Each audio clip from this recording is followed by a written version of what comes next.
በስመ አብ ወወልድ ወመንፈስ ቅዱስ አሐዱ አምላክ አሜን። እንደምን አመሻችሁ፣ እንደምን ሰነበታችሁ። ምሕረቱ ብዙ የሚሆን በቸርነቱ ይህንን ጊዜ የሰጠን የጸጋ ሁሉ አምላክ እግዚአብሔር ስሙ የተመሰገነ ይሁን። በእግዚአብሔር ቸርነት ባለፈው ሳምንት የጀመርነው የትምህርታችን ርዕስ እግዚአብሔር ዕውሮችን ጥበበኞች ያደርጋቸዋል የሚል ነው። እግዚአብሔርን አጋዥ መንፈስ ቅዱስን ገላጭ አድርገን የሁለተኛውን ቀን ትምህርት እንጀምራለን። የዳዊት መዝሙር 145 ቁጥር 8 ላይ ያለውን በጸሎት መንፈስ ሆነን እናነባለን። እግዚአብሔር ዕውሮችን ጥበበኞች ያደርጋቸዋል። ሁሉን የያዝ ሁሉን የምትገዛ የጌታችን የመድኃኒታችን የኢየሱስ ክርስቶስ አባት እግዚአብሔር ሆይ እናመሰግንሃለን። ነፍሳችን ሳትረዳ የተረዳህን፣ ሳንቀርብህ የቀረብከን፣ ሳናፈቅርህ ያፈቀርከን፣ ሳናስብህ ያሰብከን፣ በመውደድ በማወቅ በማሰብ በመቸር ቀዳሚ የሆንከው አልፋ ሆይ እናመሰግንሃለን። ስለ ቸርነትህ ነውራችንን ሁሉ ፍቀ ራቁትነታችንን ሁሉ ሸፍነ የጠፋችውን ነፍሳችንን ፈልገህ አግኝተህ የዛለው ማንነታችንን በጸጋህ አበርትተህ የገረጣው ፊታችንን ዘይት ቀብተህ የደከመው ጉልበታችንን ኃይል ሰጥተህ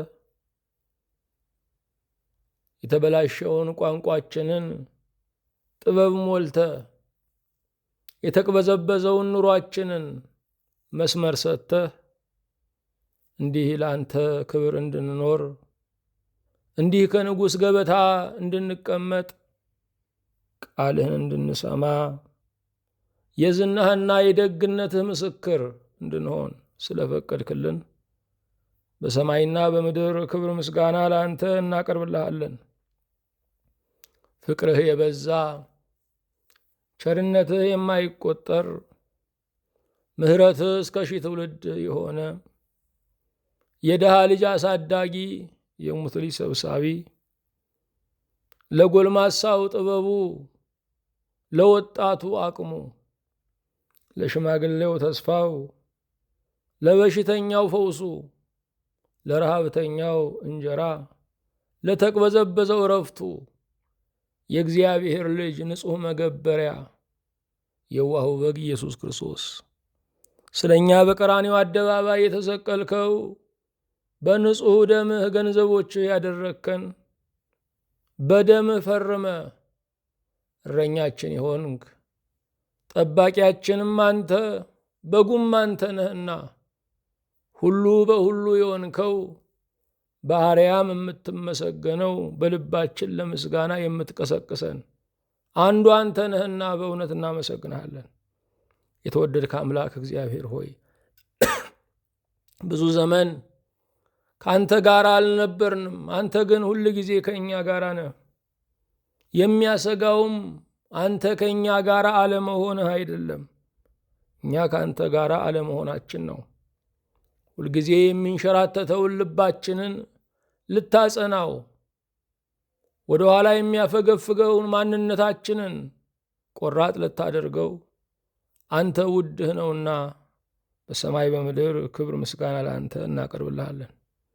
ከማስተዋል የከሰርነውን ትላንት የመታን ድንጋይ ዛሬም መልሶ የሚመታንን ስህተታችንን የምንደግመውን ከዓለም ደስታ ከገንዘብ ረፍት ይገኛል ብለን የምንሞኘውን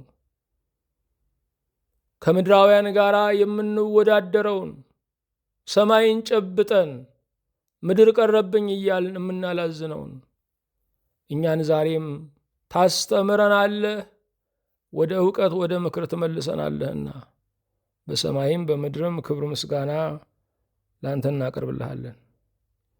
ጌታ ሆይ የተሾምንባቸው ብዙ ወገኖች አሉ፣ በቅንነት አላገለገልናቸው።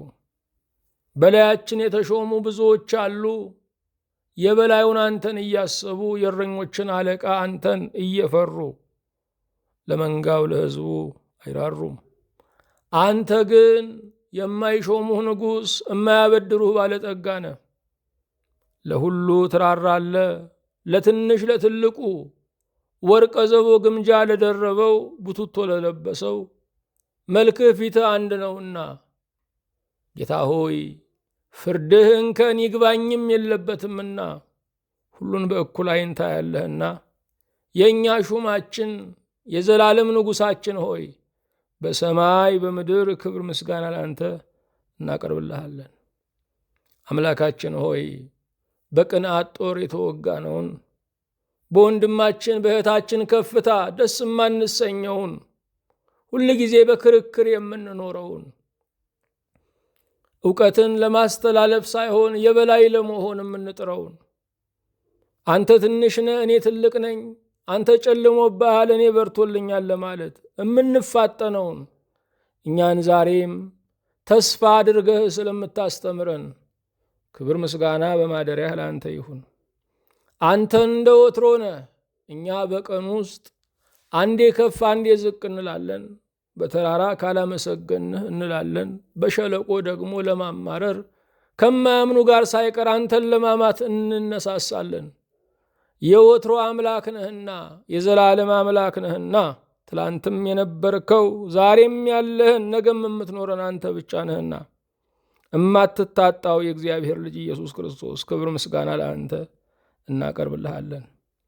ፍቅርህ የበዛ የበረሃው ጥላ የምድረ በዳው እርካታ የዋሻው ባልንጀራ የጨለማው ቀን መብራት ማንም ባልተገኘበት ቅጽበት የተገኘህልን ፍጡነ ረድኤት ለረድኤት ፈጣን የሆንከው ከብርሃንም ከዓይንም ጥቅሻ ፈጥነህ የምትደርሰው ከእሳት የምታወጣው የነደደውን የምታጠፋው በክፉም የምታድነው መዓት በሚመስለውም ነገር ምሕረትን የምትሰጠው እግዚአብሔር በሰማይና በምድር ክብር ምስጋና ላንተ እናቀርብልሃለን። አቤቱ ሆይ የሰላም ረሃብተኞች ነን። ልባችን ዝም ብሎ ይታወካል። ጭንቀት አፋፍ ላይ አቁሞ ልጣላችሁ ልተዋችሁ እያለ ይታገለናል። አቤቱ በልብ ሰላም ባርከን። ጌታ ሆይ ቤታችንን ሰርተን ስንጨርስ ትዳራችን ይፈርሳል፣ ልጆቻችን ይፈርሳሉ። ዓለም ጌታ ሆይ ከላይ ስንሞላ ከስር የሚያፈስ ቀዳዳ ስልቻ ነው። አንዱን ስናጥረው አንዱ ይናድብናል። መሰረቱን ስናጸና ጣራው ይነደልብናል። በሩን ስንተክለው መስኮቱ ይነቀላል።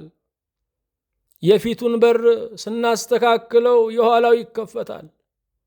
የዘመን ቅዱስ እግዚአብሔር ሆይ በቤታችን ሰላምን ስጠን። አምላክ እግዚአብሔር ሆይ በሥራችን ሁሉ መከናወንን እንድትሰጠን በተሰማራንበት መስክ ሁሉ የሚያውከንን ክፉ ሁሉ ቆርጠህ እንድትጥልልን አቤቱ እንጸልያለን። ሀገራችንን በሰላምህ እንድታስባት የሰላም ጥጋብን የሰላም ገበታን እንድትዘረጋላት አቤቱ በጽኑ እንጠይቃለን። በሀገራችን በኢትዮጵያ በሰሜኑ ምድር ያለውን ስጋት አቤቱ ሆይ በአማራ ጠቅላይ ግዛት፣ በኦሮሚያ ጠቅላይ ግዛት በየዕለቱ የሚፈሰውን ደም የሚወድቀውን ሕንፃ ሥላሴ በቃ እንድትልልን አቤቱ ጌታ ሆይ ይህንን ታሪካችንን እንድትለውጠው የወንድማማች መጫረስ ታሪካችንን በቃ እንድትለው ጌታ እግዚአብሔር ሆይ በጽኑ እንጠይቀሃለን። የተወደድከው ሆይ ኑሮ የከበደው ዕለት ዕለትም ቀንበር የሆነበት እየፈራ እየሰጋ ቁርሱን በልቶ እንደሆነ ለምሳው የሚጠራጠረውን ወገናችንን በቸርነትህ እንድታስበው ጌታ ሆይ መብላት ብርቁ መልበስ ብርቁ ወጥቶ መግባት ብርቁ የሆነውን ሕዝባችንን በይቅርታ እንድትጎበኘው በጽኑ እንጠይቀሃለን። አምላካችን ሆይ ለዓለም ሁሉ የሰላም የምህረት ድምፅህን እንድታሰማ ለቅድስት ቤተ ክርስቲያን ፍጹም ሰላምን እንድትሰጥልን ማኅበሩን እንድትጠብቅልን እንማጸናለን። ቅዱስ ፓትርያርክን፣ አበው ሊቃነ ጳጳሳትን፣ ቀሳውስት፣ ዲያቆናትን፣ አንባቢ መዘምራንን፣ ደናግል መነኮሳትን፣ የወንጌልህን የጦር ዕቃ ተሸክመው የሚንቀሳቀሱትን ወንጌላውያንን፣ ለክብርህ የሚዘምሩትን ዘማሪያንን፣ አናጉንስጢስ መዘምራንን ሁሉ አቤቱ በአገልግሎት እንድታጸናልን በጸጋ በረድኤት እንድታቆምልን እንማጸናለን። አቤቱ ሆይ እጅግ የሚሻለውን የምንመርጥበትን ጥበብ ለባሪያዎችህ አድለን። ዛሬም ባለማስተዋል ዋጋ ከመክፈል በቸርነትህ አድነን። ሰላማዊ ዘመን እዘዝልን። በረከተ አብ፣ በረከተ ወልድ፣ በረከተ መንፈስ ቅዱስንም አቤቱ አሳድርብን። በዚህ ቀን ወደ አንተ የመጡትን የምድር ጉዟቸውን የጨረሱትን በዘላለም እቅፍህ አሳርፍልን። ያሉትን እንድታጸና ቤተሰብን ሁሉ የሚያረጋጋ መልአክ እንድትልክላቸው እንማጸናለን። ለሚወለዱ ሕፃናት የተሻለ የተባረከ ምድርን አንተው አዘጋጅላቸው።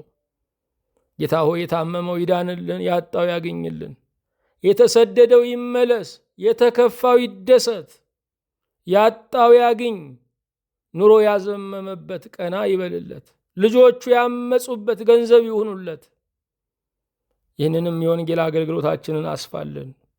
እስከ ምድር ዳርቻ ድረስ ቃላችን እንዲሰማ ለብዙዎች መዳን ምክንያት እንድንሆን አቤቱ በጽኑ እንጠይቅሃለን። ጌታ ሆይ በአንድ እግራችን ቆመን በጥፍራችን ቆመን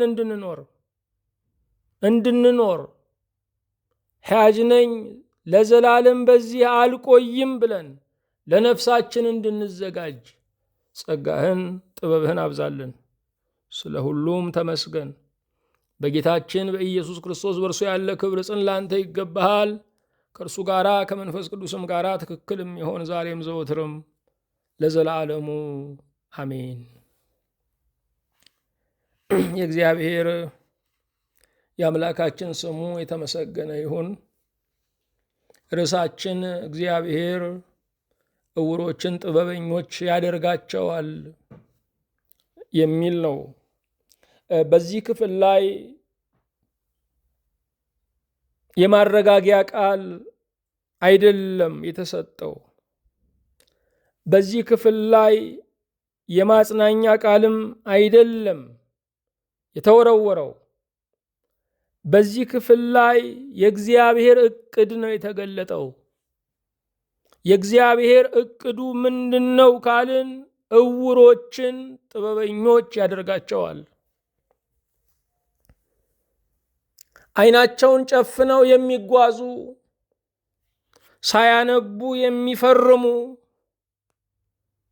ያለ ኢላማ የሚተኩሱ፣ ሁል ጊዜ መመከር እንጂ መኖር የማይሆንላቸው በምድር ላይ አሉ። እነዚህ መንፈሳዊ ግርዶሽ ያለባቸው ናቸው። እግዚአብሔር እነዚህን ጥበበኞች ያደርጋቸዋል። ሁላችንም ዕውርነታችንን እንረግመዋለን። እኔ እኮ አልረባም እንላለን። እኔ እኮ ከንቱ ሰው ነኝ እንላለን። አለማስተዋል ሁል ጊዜ ያጸጽተናል። አይተን የምንረግጥ ሳይሆን ረግጠን የምናይነን። ጥበብን እንደከጀልን ዘመናት ገስግሰዋል። ብልህነትን እንደከጀልን ዘመናት ገስግሰዋል። እግዚአብሔር ግን ዕውሮችን ጥበበኞች ያደርጋቸዋል። ይሄ ማንነት ይለወጣል። ብቻ ከእግዚአብሔር ጋር እንሁን። ከእግዚአብሔር ጋር የነበረው ሙሴ 40 ቀንና 40 ሌሊት በኮሬብ ተራራ ላይ ከእግዚአብሔር ጋር ነበረ። ሲመለስ የእግዚአብሔር ብርሃን ተስሎበት እስራኤላውያን ሊያዩት እስከማይችሉ ድረስ በብርሃን ተጠምቆ ነበረ። ከብርሃን አምላክ ጋር ሲውል ብርሃን ለብሶ ተመለሰ። ከእግዚአብሔር ጋር የሚኖሩ እርሱ ጠቢብ ነው፣ ጥበበኞች ይሆናሉ።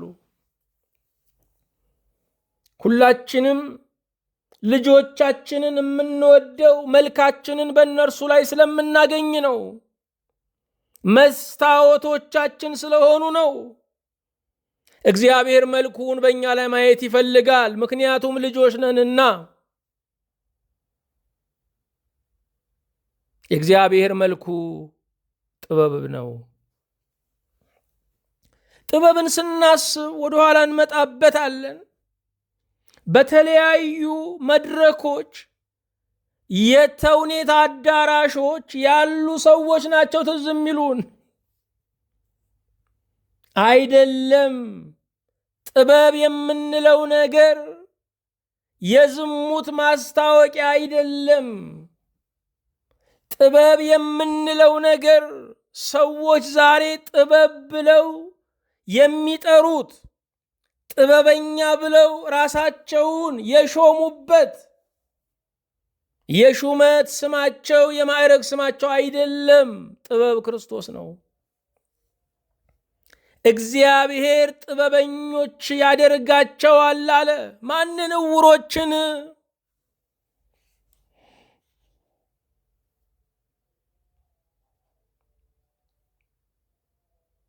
ዕውሮች የተባሉ እነማን ናቸው?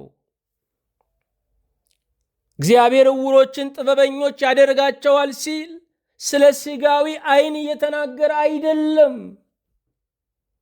በምርጫቸውም ያለ ምርጫቸውም ሳይማሩ ተምረውን በመደንቆር ዕውር የሆኑ ብዙዎች ናቸው። ስለ መንፈሳዊ እጦት ነው የሚናገረው። ስለ መንፈሳዊ ጽልመት ነው የሚናገረው። ዕውሮች የተባሉት ልባቸው የከዳቸው፣ ልባቸው ለእግዚአብሔር ዙፋን ሊሆን ያልቻለ ዕውቀት የለሾች፣ ነገረ እግዚአብሔርን የማይመረምሩ፣ ተመስጦ የሌላቸው፣ የላይ አካላቸው የላይ ቁመናቸው ብቻ ተንጀርግጎ ውስጣቸው ቀፎ የሆኑ ሰዎች እነርሱ ዕውሮች ተብለዋል። እግዚአብሔር ማለት እጅግ ጎልቶ የሚታይ ነው። እጃችሁን ስትዘረጉት በአምስቱ ጣታችሁ ላይ እግዚአብሔር ይታያል። እግራችሁን ስትዘረጉት በእግራችሁ ላይ እግዚአብሔር ይታያል። አበባውን፣ አትክልቱን፣ እጽዋቱን ስታዩ በዚያ ላይ እግዚአብሔር ይታያል። ፀሐይን፣ ጨረቃን ስታዩ እግዚአብሔር ይታያል። ቀንና ሌሊቱ ሲፈራረቅ እግዚአብሔር ይታያል። በዚህ በኩል ልጅ ተወለደ እልል በሉ ሲባል፣ በዚህ በኩል እገሌ ሞተ ሸኙ ሲባል እግዚአብሔር ይታያል። እንደዚህ ጎልቶ የሚታየውን እግዚአብሔርን አለማየት ዕውርነት ነው። ቅዱስ ቅዱስ ቅዱስ የሰራዊት ጌታ እግዚአብሔር ምድር ሁሉ በክብሩ ተሞልታለች ይላል። ምን ማለት መሰላችሁ? በምድር ላይ በሚገኘው በእያንዳንዱ ቅጠል ጥቃቅንና ግዙፍ ፍጥረታት ላይ የእግዚአብሔር የምስጋናው ርዕስ የሚደነቅበት ምስጋና ተቀምጧል ማለት ነው። እንደ እግዚአብሔር የጎላ የለም። እንደ እግዚአብሔር የጎላ የለም። ከኪሊማንጃሮ ተራራ ይልቅ እግዚአብሔር ጎልቶ ነው ያለው። ከዳሸን ተራራ ይልቅ እግዚአብሔር ጎልቶ ነው ያለው። ከኤቨረስት ተራራ ይልቅ እግዚአብሔር ጎልቶ ነው ያለው። ይህንን ጌታ አለማየት ትልቅ ዕውርነት ነው። ዕውር የሚባል ሰው ፍጡርን ማየት ያልቻለ አይደለም፣ እግዚአብሔርን ማየት ያልቻለ ነው። ብዙዎቻችን በመንፈሳዊ ግርዶሽ ውስጥ ነው የምንኖረው። ከእውቀት ነፃ ሆነን ነገረ መለኮትን ሳንገነዘብ ነጭ ሰሌዳ ሆነን ለመሞት የተዘጋጀንን ዛሬ ብሉኝ ብሉኝ የሚሉ ማሩ፣ ወለላው፣ ትርንጎ ሮማኑ፣ ብርቱካኑ መምህራን በዝተዋል። የሚሰማቸው የለም፣ የሚጠቀምባቸው የለም። እውር ማለት ገበታ ተዘርግቶለት የማይበላ ማለት ነው። የሰው ምግብ ተቀምጦለት፣ የልጆች ገበታ ተቀምጦለት የከብት ሳር የሚመኝ ማለት ነው። ፊልሙ የምትሉት፣ ዘፈኑ የምትሉት፣ ተውኔቱ የምትሉት ሁሉ የሰው ምግብ አይደለም። የሰው ምግብ ቃለ እግዚአብሔር ነው። እየከፈለ የሚማር በነፃ ቃለ እግዚአብሔርን መማር ያልቻለ እሱ ዕውር ነው። ለነገሮች ዋጋ ለመስጠት ዋጋው ገንዘብ ነው ብሎ የሚያስብ ሰው ትልቅ ነገር የገንዘብ ተመን የሌለው ትልቅ ነገር በገንዘብ የማይገዛ መሆኑን የማይገነዘብ እሱ ዕውር ነው። እግዚአብሔር ዕውሮችን ጥበበኞች ያደርጋቸዋል። ዛሬ ይህንን የእግዚአብሔርን ቃል ስትሰሙ ትላንት ዕውር ነበራችሁ፣ ዛሬ ጥበበኞች ሆናችኋል። የሚደንቀው ነገረ እግዚአብሔር በምድር ላይ ለተፈላሰፉ አወቅን ነጠርን ለሚሉ የተሰወረ፣ አላዋቂ ገበሬ ሞኞች ለሚባሉ ደግሞ የተብራራ ነው። ኢየሱስ ክርስቶስ ማለት ዘመናቸውን በሙሉ ትንቢትን ያስተነተኑ፣ ሱባኤን የቆጠሩ፣ መስዋዕትን ያሳረጉ ጻሕፍት ፈሪሳውያን፣ ካህናት ሊቃነ ካህናት ያልተረዱት የገሊላ ገበሬዎች እነ ጴጥሮስ ያወቁት ነው። አዎ ክርስቶስ ለመርማሪዎች የተሰወረ፣ ለአማኞች የተብራራ ነው። ዕውሮች የሚባሉ እግዚአብሔር የሌለበትን ጥበብ የሚፈልጉ ናቸው። ዕውሮች የሚባሉ እግዚአብሔር ለእኔ ሕይወት አስተዋጽኦ የለውም፣ ብቻዬን መጓዝ መወሰን እችላለሁ ብለው የሚያስቡ ናቸው። እግዚአብሔር የለሾች፣ ዓለምን ያለ ባለቤት ያስቀሩ፣ ዓለምን ያለ አባወራ ያስቀሩ እነሱ ዕውሮች ናቸው። ዕውሮች ናቸው፣ ጥበበኞች ናቸው ሲሉ ደነቆሩ ይላል። ዛሬ ጥበበኛ የሚባሉ እኛም እንኳ አዋቂ ብለን የምንሰጋቸው ሀገሮችና ሕዝቦች አሉ። እነሱም ጨረቃን ረገጥን ይሉናል፣ ህዋ ላይ መጠቅን ይሉናል። የኛ አይምሮም ደግሞ እዚያ ላይ ከደረሱ ብንገላምጣቸው እኛንማ ይደባልቁናል ብለን በፍርሃታቸው አምልኮ ውስጥ እንኖራለን። እነዚህ አዋቂዎች ወንድና ሴት የሚል ጾታ እየጠፋቸው ነው ያለው። ጥበበኞች ነን ሲሉ ደነቆሩ። እግዚአብሔር የለም የሚሉ እነዚህ አዋቂ የሚባሉ የዓለማችን ባለጠጋ ህዝቦች ሰይጣን የለም ብለው ግን አይናገሩም። ቅዱሱን ጌታ የካዱ እንጂ እርኩሱን የካዱ አይደሉም። ገበሬ የተወው ማሳ የማይበቅልበት አረም እንደሌለ ሁሉ እግዚአብሔርን ከህይወታቸው ስላስወጡት ያልበቀለባቸው አረም የለም። ልጆቻቸውን ገንዘብ ለማድረግ እንኳ ሀለወተ እግዚአብሔርን ማመን ነበረባቸው።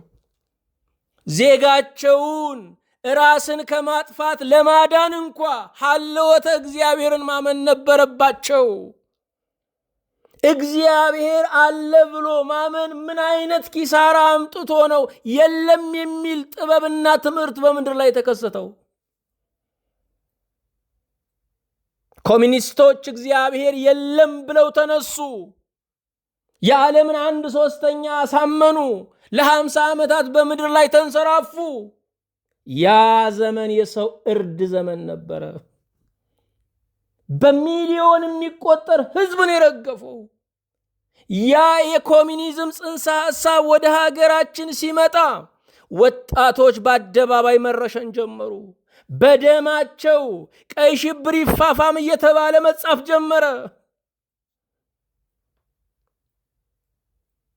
እናት ለሞተ ልጇ የጥይት እንድትከፍል ተወሰነ። ልጅን ያህል ታሪክ ገሎ አታልቅሱ ተባለ። 17 ዓመት አላለቀሱም። እስከ ዛሬ ጥቁር ለብሰው የሚኖሩ አሉ። እግዚአብሔር የለም ስንል እግዚአብሔርን ስናስወጣ እርስ በርሳችን እንኳ ተስማምተን መኖር አንችልም። ባለትዳሩ አብሮ ለመኖር፣ ጎረቤት አብሮ ለመኖር፣ ክፉ ደግ ያሳለፈ አብሮ ለመዝለቅ ሀለወተ እግዚአብሔርን ማመን አለበት። እግዚአብሔር አለ ብሎ ማመን የኑሮ ምስጢር ነው። የኑሮ ሞተሩ ነው። 1 ኢንች መጓዝ አንችልም። ሀለወተ እግዚአብሔርን ካላመንን እያንዳንዱ ቀንና ጉዞ ስጋት ያለበት ነው። አዎ እናውቃለን ብለው እግዚአብሔር የለም አሉ። ስለዚህ እርስ በርሳቸው መጫረስ ጀመሩ። ዛሬ ዓለማችን ላያቸው ባጌጠ ውስጣቸው በፈራረሰ ሰዎች ተሞልታለች። ጥበበኞች ነን የሚሉ ስለደነቆሩ ስላደነቆሩ የተከሰተ ነው። በደሃው ሀገር ራሱን ከሚያጠፋው ይልቅ በባለጠጋው ሀገር ራሱን የሚያጠፋው ብዙ ነው። እነኚህ ጥበበኞች የሰሩልን የግል ዓለም፣ የግለኝነት ዓለም ሰው እንኳ ሞቶ ሬሳው በትኩስ እንዳይገኝ እያደረገን ያለው። በየፎቁ ባማረው ህንፃ ውስጥ መች እንደሞተ እንኳ የማይታወቅ ብዙ ሟች ነው ያፈራ ነው። ሀለወተ እግዚአብሔርን ስናምን ማህበራዊነት አለ። በጊዜ ለመቀበር እንኳ ሀለወተ እግዚአብሔርን ማመን ያስፈልጋል። የሰው ልጅ ሰላም ለመባባል እንኳ ተፈራርቷል። ለምን ስንል ጥበበኞች ነን የሚሉ እግዚአብሔርን አስካዱት። እግዚአብሔርን ስንክድ የገዛ ጥላችን ያስፈራናል። እምታዩት ነው። ዘመኑ እያንዳንዱ ቀን ፍርሃት አበዳሪ ነው። ትዳራችንን እንፈራለን፣ ልጆቻችንን እንፈራለን፣ ሀብታችንን እንፈራለን፣ ድህነታችንን እንፈራለን፣ መንግስታችንን እንፈራለን፣ ጎረቤታችንን እንፈራለን። የፍርሃቱ አበዛዝ እምንበላውን ምግብ እንፈራለን፣ እምንውጠውን ኪኒን እንፈራለን። የፍርሃቱ አበዛዝ መፍትሄ የምንለውን ሳይቀር እንሰጋዋለን። ሀለወተ እግዚአብሔርን ካላመንን፣ ቅዱሱ የእግዚአብሔር ፍርሃት ካልገዛን የሚያስፈራን 1000 ነው፣ 1000 ነው፣ ሚሊዮን ነው። እግዚአብሔርን መፍራት ከሚሊዮን ፍርሃት ያድናል። ፈሪሃ እግዚአብሔር የሚያስፈልገን ከ1000 ፍርሃት ለመዳን ነው። አንዱ ፈሪሃ እግዚአብሔር ከሚሊዮን ፍርሃት ነፃ ያወጣናል። እሾህ በእሾህ ይነቀላል። ማይገባ ፍርሃት በቅዱሱ ፍርሃት ይወገዳል። ኑሮ እያስፈራችሁ ነው። ትዳር እያስፈራችሁ ነው። የልጆቻችሁ ምርጫ እያስፈራችሁ ነው። ዘመኑ እያስፈራችሁ ነው። ፖለቲካው እያስፈራችሁ ነው። የኢኮኖሚው ማዘቅዘቅ እያስፈራችሁ ነው። እግዚአብሔርን ፍሩ፣ ይሄ ሁሉ ይወገዳል። ፈሪሃ እግዚአብሔር ፍርሃቶችን ሁሉ ረግጦ ይቆማል። እግዚአብሔር ዕውሮችን ጥበበኞች ያደርጋቸዋል። አላዋቂዎችን እግዚአብሔር በእውቀት ይሰራቸዋል። ሁሉ የሚነዳቸውን ወደ ሲኦል የሚጨመሩትን ወዶ ገብ ሟች የሆኑትን እግዚአብሔር ጥበበኞች ያደርጋቸዋል።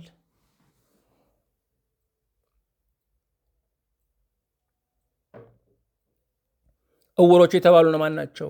ባለፈው ሳምንት አላዋቂዎች ናቸው ብለናል። ዛሬ ሞኞች ናቸው እንላለን። እግዚአብሔር ዕውሮችን ጥበበኞች ያደርጋቸዋል የተባሉ ዕውሮች የተባሉ በሁለተኛ ረድፍ ሞኞች ናቸው። ኤፌሶን ምዕራፍ 5 ቁጥር 15 እንግዲህ እንደ ጥበበኞች እንጂ ጥበብ እንደሌላቸው ሳይሆን እንዴት እንድትመላለሱ በጥንቃቄ ተጠበቁ፣ ቀኖቹ ክፎች ናቸውና ዘመኑን ዋጁ። ስለዚህ የጌታ ፈቃድ ምን እንደሆነ አስተውሉ እንጂ ሞኞች አትሁኑ።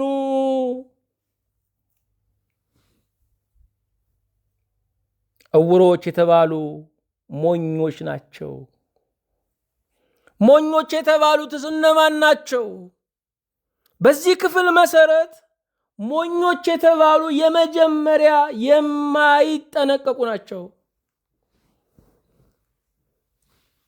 ባነጋገራቸው የማይጠነቀቁ ሰዎች አሉ። የገዛ አፋቸው ሞት የሚጠራባቸው ሰዎች አሉ። አንደበታቸው ጠላት ሆኖባቸው ወዳጅ የሚያሳጣቸው ብዙዎች ናቸው። በዓለም ላይ አትፍሩ ተባልን እንጂ አትጠንቀቁ አልተባልንም። ልብ አድርጉ፣ ጥንቃቄ ፍርሃት አይደለም። መኪና ፍሬን አለው፣ ማብረጃ አለው፣ መጠንቀቂያ አለው። ከሞት መትረፊያ ነው። ሞትና ሕይወት ቅርባችን ነው። ሞትና ሕይወት በአንደበታችንም ላይ ነው። ሞኞች አይጠነቀቁም። ሞኞች ማለት የማይጠነቀቁ ናቸው። ባኗኗራቸው የማይጠነቀቁ ናቸው። ገንዘብ ለመሰብሰብ ብለው ጤናቸውን የሚያባክኑ ናቸው። የተሰበሰበው ገንዘብ የሄደውን ጤና አይመልስላቸውም።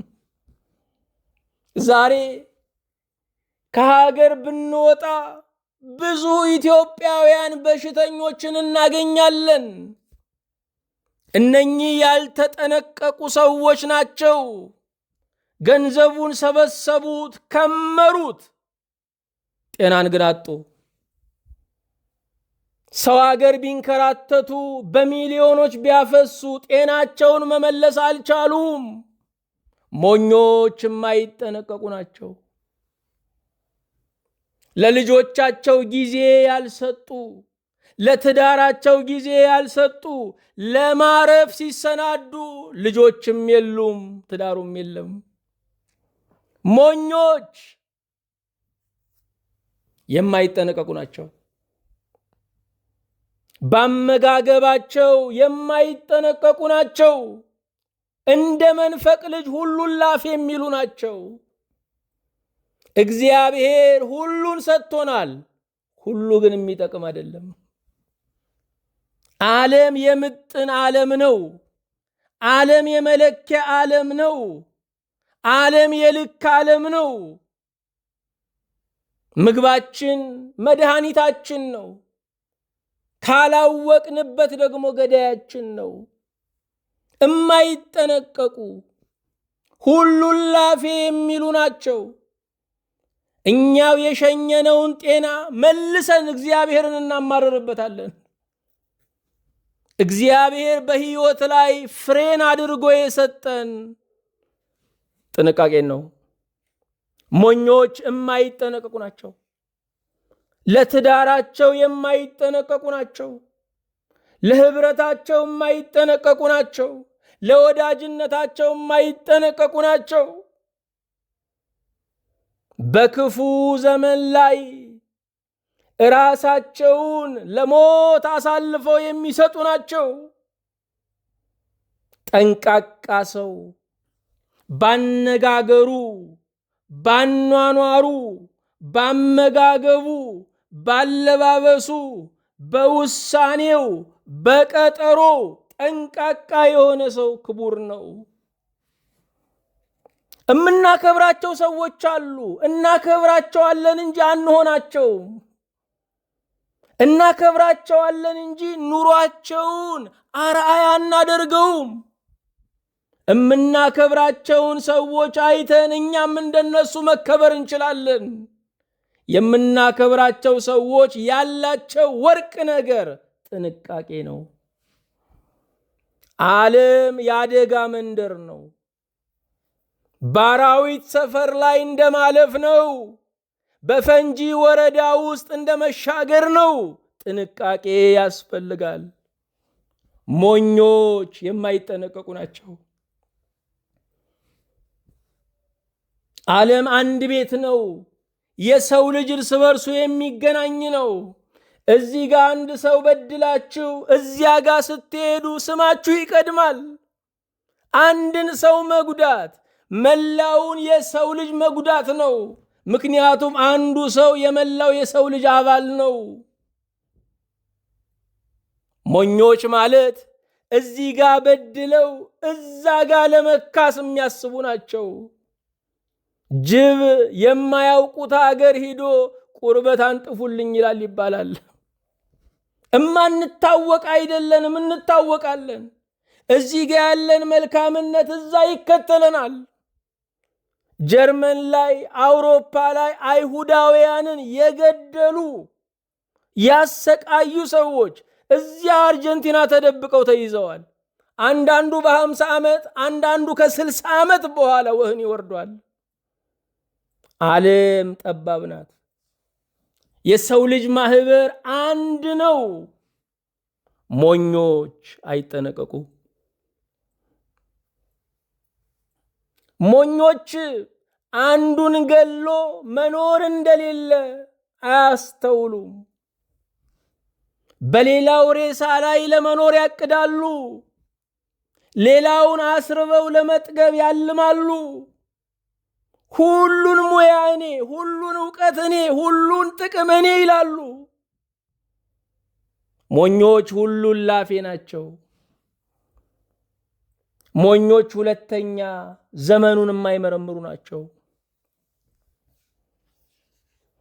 እግዚአብሔር አምላክ ሕይወትን ሲያዋቅራት ቀኖቹን ሲሰራቸው ስንደርስ እንድናውቃቸው አድርጎ አይደለም። ከመድረሳችን በፊት እንድናስተውል፣ እንድንዘጋጅ፣ እንድንጠበቅ፣ እንዳንደነግጥ የትንቢት መነጽር ሰጥቶናል። ትንቢት ማለት ነገን እግዚአብሔር እንደሚያዘው አውቀን ነገ በእግዚአብሔር ዕውቀት ውስጥ መሆኗን ተረድተን እንድንደፍር ነው። ትንቢት ለመጠበቅ ነው። ትንቢት ለመዘጋጀት ነው። ለመደንገጥና ለመፍራት የተሰጠ ትንቢት የለም። የትንቢት ሁሉ መጨረሻ ክርስቶስ ይመጣል ነው። በብሉይ ኪዳን ትንቢት ተነገረ። ማሰሪያው ትልቁ የትንቢት ጉልላት ክርስቶስ ይወለዳል ነው። ተወለደ፣ እልል በሉ፣ ደስ ይበለን። አሁንም ብዙ ትንቢት ተነግሯል። በመጨረሻ ክርስቶስ ይመጣል፣ ትንቢት ሁሉ ይታሰራል። የትንቢት መጨረሻው ክርስቶስ ስለሆነ በትንቢት ደስ ይለን ይገባል። የኔ አምላክ ነገን የሚያውቅ ነገን የሚገዛ ነው ብለን ደስ ይለን ይገባል። ከነገ ፍርሃት ልንፈታ ይገባል። ነገር ግን ዘመኑን መመርመር ያስፈልጋል። ዘመኑ ምን አይነት ዘመን ነው? በሰነፎች ዘመን ጠቢባን ሁኑ ተብሏል። በእብዶች ዘመን ተረጋጉ ተብሏል። ዘመኑን መመርመር ያስፈልጋል። ሰዓቱን አይተን ከቤታችን እንወጣለን ወይም እንቀራለን። ዘመንን መመርመር ማለት በሚገባበት ዘመን መውጣት፣ በሚወጣበት ዘመን መቅረት እንዳይኖር መጠንቀቅ ነው። ዘመኑን መመርመር ያስፈልጋል። ጊዜውን ማየት ያስፈልጋል። ምሽት ነው፣ እኩለ ሌሊት ነው፣ ውድቅት ነው፣ ዶሮ ሊጮህ ነው እያልን ዘመኑን መመርመር ያስፈልጋል። ምክንያቱም ለየዘመኑ የሚሆን መሳሪያ አለና፣ ለየዘመኑ የሚሆን መመከቻ አለና፣ ለየዘመኑ የሚሆን መፍቻ መሳሪያ አለና ዘመኑን መመርመር ያስፈልጋል። ይሄ የኛ ዘመን ምንድን ነው? ዘመኑን መመርመር ያስፈልጋል። ሁሉ በጥቅም ያበደበት ዘመን ነው። ሁሉ ሰው ቀማኛ የሆነበት ዘመን ነው። ከላይ እግዚአብሔርን መፍራት ከጎን ይሉኝታ የሌለበት ዘመን ነው። ዘመኑን መመርመር ያስፈልጋል። እንዴት መመላለስ እንዳለብን የሚነግረን ነው። ዘመኑን ስናየው በእውነት መንፈሳውያን የምንባል እኛ እንኳ በስጋዊነት ውቅያኖስ ውስጥ የተደፈቅንበት ዘመን ነው። ዘመኑን መመርመር፣ ሰዓቱ ስንት ነው ማለት ያስፈልጋል። ከቤታችን ስንወጣ ወደ ቤታችን ስንገባ ሰዓቱ ስንት ነው እንላለን። ሰዓቱን ማወቅ ለመውጣትና ለመግባት ይረዳል። ዘመኑን መርምሩ፣ ዘመኑን መርምሩ። ለስጋ ብቻ አትሩጡ። እየመሸ ነው። ሰማዩ እያቅላላ ነው። ክርስቶስ ሊመጣ አንድ እግሩን ያነሳበት ዘመን ነው። ዘመኑን መርምሩ። ለንስሐ ፍጠኑ።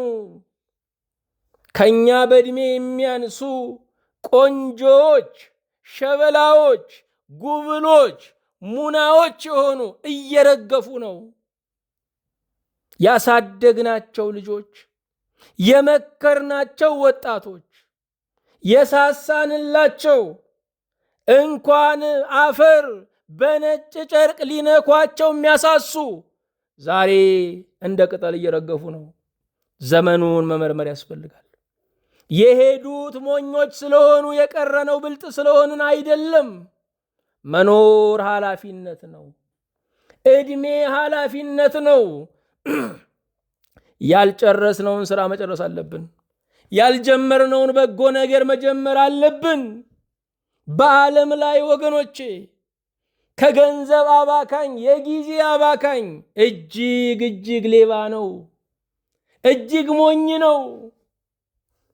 ዘመን ተሰጥቷችሁ ዘመን አትጠብቁ። የንስሐ ዕድሜ ስጠኝ እንላለን። የንስሐ ዕድሜ እኮ ዛሬ ነው።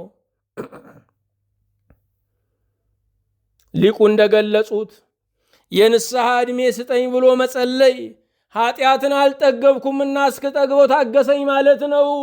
የንስሐ ዕድሜ ዛሬ ነው ብለዋል። ዘመን ተሰጥቶት ዘመን የሚጠብቅ ሰው አዎ ዘመኑን የማይመረምር ሞኝ ነው። እግዚአብሔር ዕውሮችን ጥበበኞች ያደርጋቸዋል ማለት ሞኞችን ጥበበኞች ዘመን አዋቂ ያደርጋቸዋል ማለት ነው። ሞኞች የሚባሉ አሁንም በእግዚአብሔር ፈቃድ የማያምኑ ናቸው። መጽሐፉ እንደሚለን እግዚአብሔር ከፈቀደ ይህንን አደርጋለሁ በሉ ነው። ወገኖቼ እግዚአብሔር ካልፈቀደ የዘረጋነውን ማጠፍ ያጠፍነውን መዘርጋት አንችልም። ሰው ልደቱና ሞቱ በእግዚአብሔር ፈቃድ ውስጥ ሆኖ ኑሮውን በራሱና በፈላስፎች ፈቃድ ውስጥ ለማድረግ መወጠኑ በጣም የሚደንቅ ነው።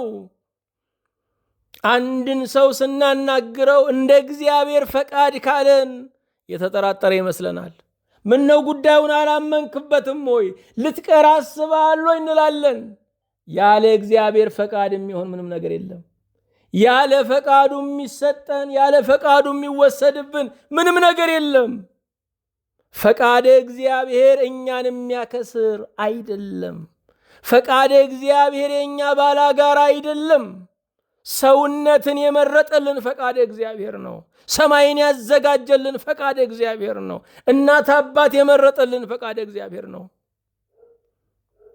የእግዚአብሔር ፈቃድ የሕይወታችንን መግቢያና መውጫ ይዞታል፣ ተቆጣጥሮታል።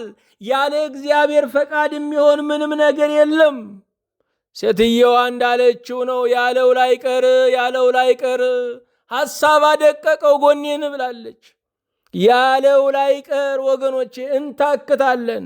ፈቃደ እግዚአብሔር ያሳርፋል። እግዚአብሔር ሳይፈቅድ በሕይወቴ ላይ የሚሆን ምንም ነገር የለም ብለን ስናምን ትልቁን መልስ እናገኛለን። ሰውን የሚያስተኛው መልስ ነው። ትልቁ መልስ እግዚአብሔር ያለው ይሆናል ነው። ይልቁንም በእግዚአብሔር ካመንን ማኅተመ ሥላሴን ከተቀበልን በኋላ በሕይወታችን የሚሆነው ነገር ሁሉ የእግዚአብሔር ፈቃድ ነው። ከደጉ ጌታ የምንቀበለው ምንም ክፉ ነገር የለም። ምኞቴ ቸሮኝ ፈቃደ እግዚአብሔር የሚያሳጣኝ ምንም ነገር የለም። ይልቁንስ ፈቃዳችንን ለፈቃዱ እናስገዛ። የእግዚአብሔር ፈቃድ ፍጻሜው ያማረ ነው። የእግዚአብሔር ፈቃድ ለዕለቱ የሚመር ቆይቶ የሚጣፍጥ ነው። ወገኖቼ እግዚአብሔር ያለው ይሁን። እግዚአብሔር የመረጠልን ይሁን። ዕድሜውን እሱ እንደፈቀደው፣ የምንኖርበትን ቦታ እሱ እንደፈቀደው፣ የምንመሰርተውን ትዳር እሱ እንደፈቀደው፣ የምንስማቸውን ልጆች እሱ እንደፈቀደው፣ ፈቃደ እግዚአብሔር ያሳረፈውን ሰው የዓለም ማዕበል አይነቀንቀውም። በፈቃዱ እረፉ። እግዚአብሔር ሳያውቅ በሕይወታችሁ ላይ የሚሆን ምንም ነገር የለም። ሞኞች ግን በእግዚአብሔር ፈቃድ አያምኑም። እኔ ሁሉን ልከውነው፣ እኔ ሁሉን ላድርገው ይላሉ። እኔ ባለበት ፈቃድ እግዚአብሔር የለም። ሞኞች የማያስተውሉ ናቸው። የማያስተውሉ ደግመው የማያዩ ናቸው። አስተዋዮች ደግመው የሚያዩ በምድር ላይ አይናማዎች አንዴ ያያሉ፣ አዋቂዎች ሁለቴ ያያሉ፣ ፈላስፎች ሶስቴ ያያሉ፣ መንፈሳውያን 4 ጊዜ ያያሉ። አስተዋዮች ማለት በእውቀት በጥበብ በፍልስፍና ብቻ አይደለም፣ በመንፈሰ እግዚአብሔር የሚመሩ ማለት ነው። ሞኞች ስሜት ነው የሚነዳቸው። ነገሮችን የሚለኩት በሙቀታቸውና በቅዝቃዜያቸው ነው። እማያስተውሉ ይሄ ነገር የእግዚአብሔር ቃል ይደግፈዋል ወይ? ይሄ ነገር ወገኖቼን ይጠቅማል ወይ? ይሄ ነገር ከሰማይ ሕይወቴ አንጻር ከዘላለሜ አንጻር እንዴት ይገመገማል? ሞኞች አያስተውሉ። ሞኞች አሁንም መጠጥ የሚወዱ ናቸው።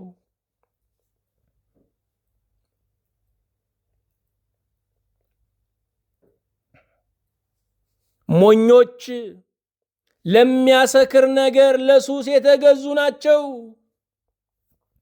ከነገ እየተበደሩ የሚኖሩ ናቸው።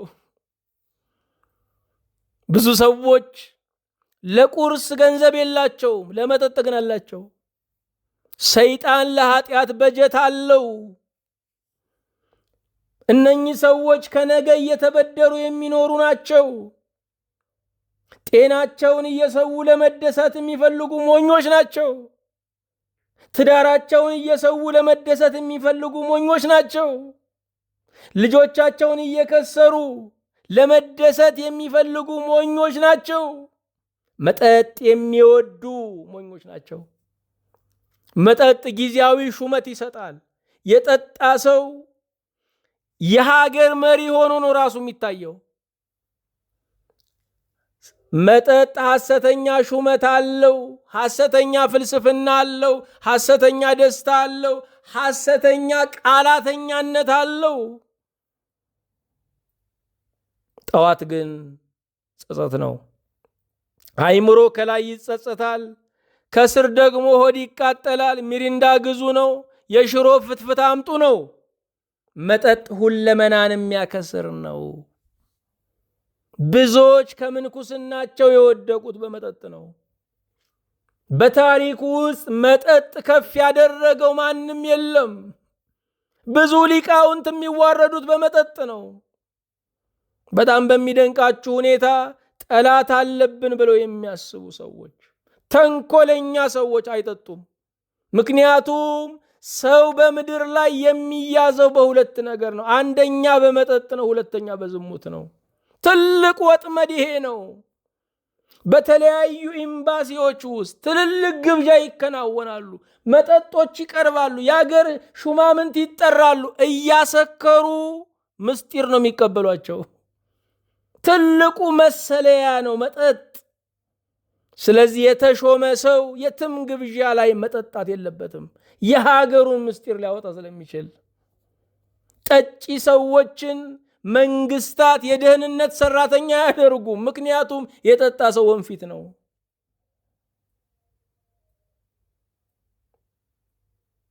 ጠዋት እንመጣለን፣ ሚስትህን እናረዳለን ብለው የተነገራቸው ሰዎች ሳይነጋ ማታ ላይ ይናገራሉ። ለቅሶ ምሽት ይጀመራል። የጠጣ ሰው ራሱን መግዛት አይችልም። ከፍሎ ነው የሚያብደው። ሞኞች መጠጥ የሚወዱ ናቸው።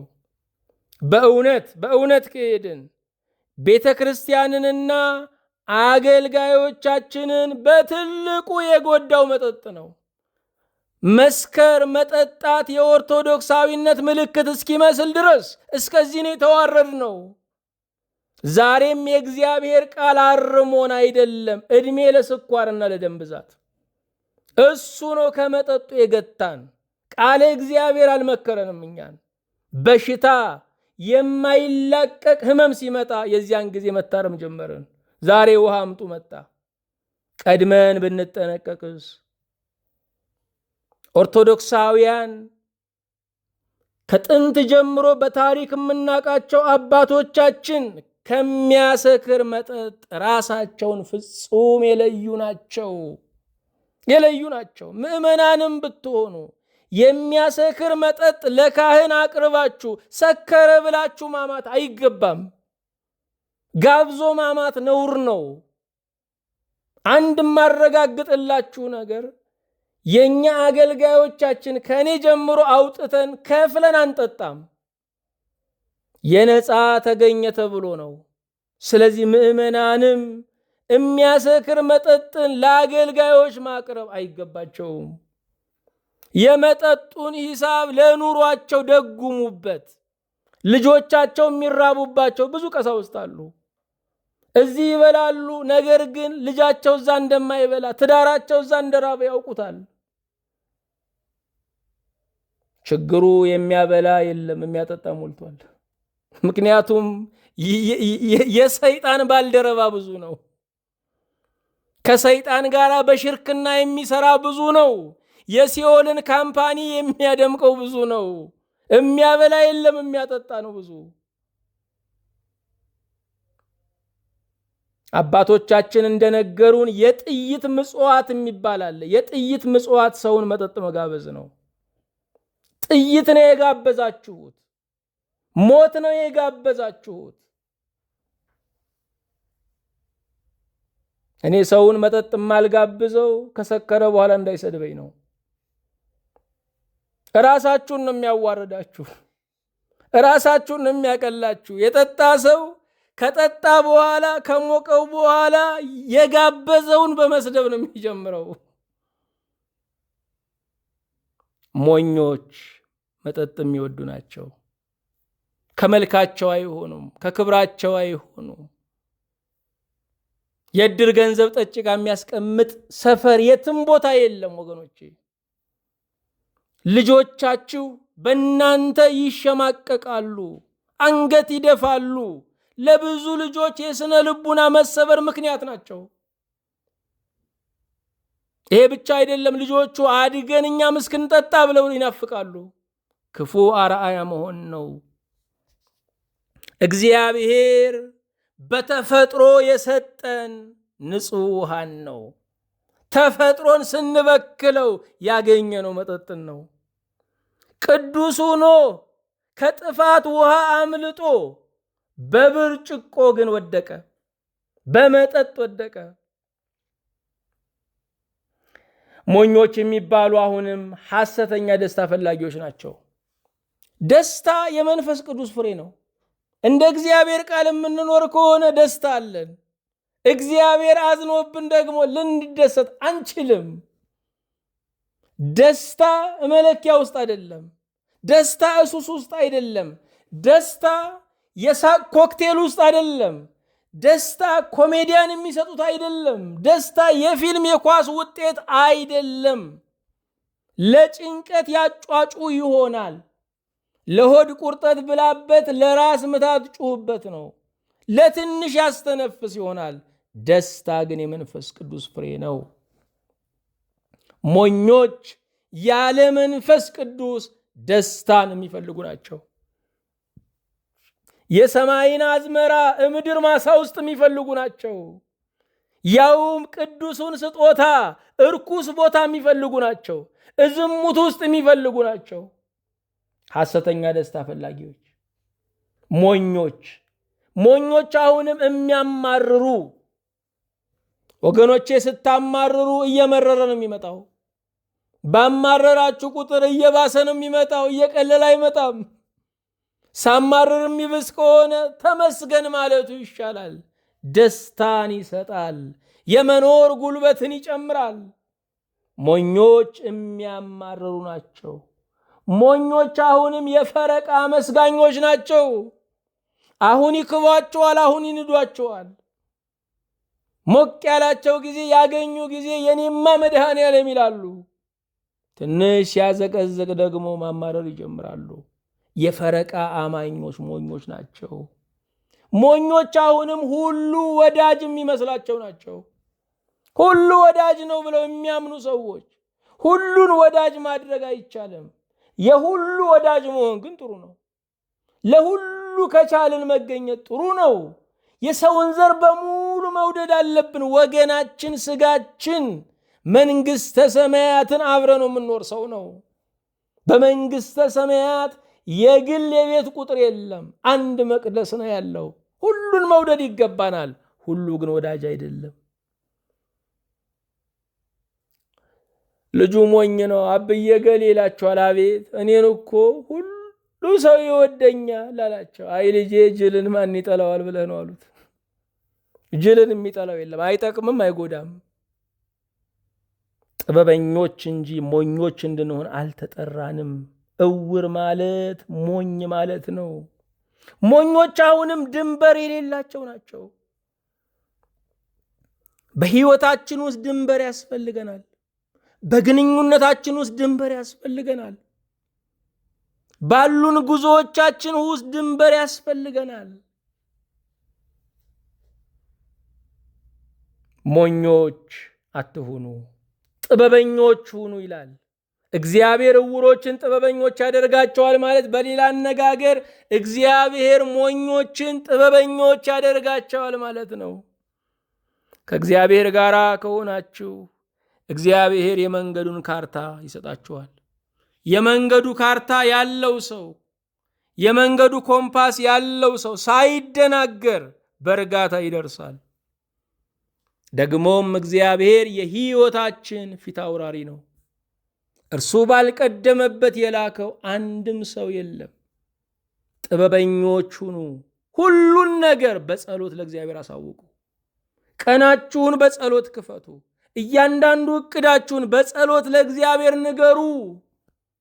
እግዚአብሔር ያልከበረበት ያልሰማው ነገር ሊገኝ ይችላል። ደስታ የለውም። ረብሻ ነው፣ ሁከት ነው። ሁሉን ለእግዚአብሔር አሳውቁ። በዕቅዳችሁ ላይ ሥላሴ ያቅድበት፣ በምኞታችሁ ላይ እግዚአብሔር ያትምበት። ልዑል አምላክ ዘመናችሁን ይባርክ፣ ትውልዳችሁን ይባርክ፣ ሐሳባችሁን ይባርክ። እግዚአብሔር ሞኝነትን ሁሉ ከእኛ ያርቅልን፣ በጥበቡ ይቀድሰን። የሁሉ አምላክ የሁሉ ብርሃን ሳትታዘብ ከእኛ ጋር የምትኖር ሳትነፍግ የምትሰጠን ጌታ በእውነት እናመሰግንሃለን። ከሞኝነት የምታላቅቀን አንተነ። ሞኝ ሰው ሞኝነቱንም አያውቀውም፣ ሰውም ነግሮት አይገባውም። ከዓለም ሁሉ ሕዝብ ይልቅ ጥበበኛ የሆነን የሚመስለው የዘመን ቅዱስ እግዚአብሔር ሆይ ምክርን ካለመስማት ጥበብን ችላ ከማለት ከዚህ ሞኝነት አቤቱ አድነን። ለሳንቲም እየነቃን ለቃልህ ከመተኛት አቤቱ አድነን። ያንተን ላንተ ለመስጠት ከመሰሰት ጠብቀን። በጊዜያችን፣ በጉልበታችን፣ በገንዘባችን አንተው ብቻ ክበር። አገልግሎታችንን በብሩህ ገጽ ተቀበለው። ለመምጣት ቀን ዝግጁ አድርገን። ይህን ዘመን ከሚያልፉ ተሻግረው ከሚያወሩ ሰዎች መካከል ደምረን። ለሞቱት ዕረፍተ ነፍስ ስጥልን፣ ያሉትን አጽናልን። ስለ ሁሉም ተመስገን። በጌታችን በኢየሱስ ክርስቶስ በእርሱ ያለ ክብር ጽን ላንተ ይገባሃል። ከእርሱ ጋራ ከመንፈስ ቅዱስም ጋራ ትክክል የሚሆን ዛሬም ዘወትርም ለዘለዓለሙ አሜን።